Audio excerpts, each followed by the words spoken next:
In this lesson, we'll learn how to edit skin deformations. One thing I really enjoy about Max is how intuitive it is. For example, we saw the skinning process of taking our bones and having them influence into arm mesh. How it wasn't complex at all, it just took a few simple steps to get this going. So the skin editing process works the same way in that it's really intuitive. So let me go ahead and show you how it works. Now first, what I'd like to do is come out of the vertex subobject level. Otherwise, when we start to move our bones around, they will not deform the mesh. So selecting the arm mesh, I'll just go back to editable mesh, expand that, select vertex, select it again to exit that subobject level. Now we should be good to go.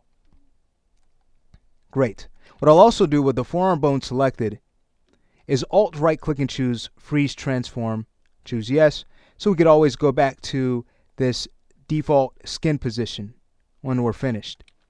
Alright, so let me go ahead and show you the dilemma. As we take this forearm and rotate it, you can see we get this very unnatural gap around the elbow. So we'll want to fix issues like this. So let's go ahead and add a bend to the elbow. And to correct this, it's a matter of selecting our mesh, going back to the skin, and we'll want to enter edit envelope mode. We can do that by either choosing it underneath the parameters rollout or simply toggling the selection of the skin modifier. Alright, what we should see are these lines. We should see that our mesh has been color coded. So first, the lines, they represent our bones, the length of each bone a part of the skin.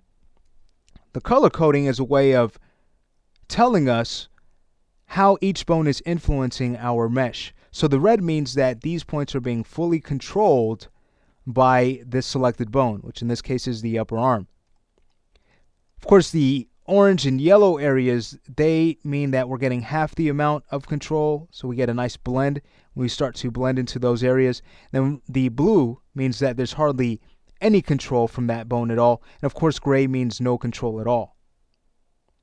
So what we'll need to do then to edit the deformation of the upper arm is to go ahead and select this endpoint, this yellow line, and we'll start to drag this, and what we're doing is editing this capsule that we see around the arm. It's exactly what this is, an envelope capsule, which is great for initially fixing your deformations. So with that endpoint selected, I'll go ahead and start to pull back in the x-axis, and we should start seeing better results automatically. Beautiful. So now the upper arm looks really good.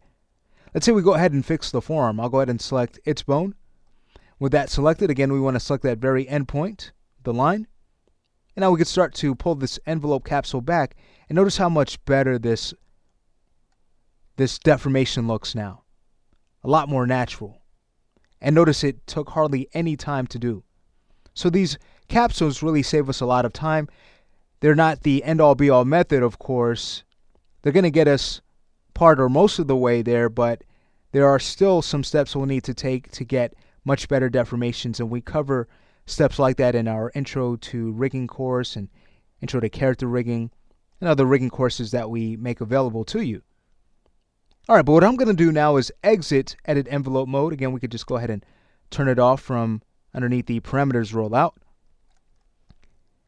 Select the forearm bone. Start to rotate that, and notice we get much better results. Beautiful. So in this lesson, we've learned a process for editing our skin deformations. We've worked with capsules to get some really nice results in no time at all.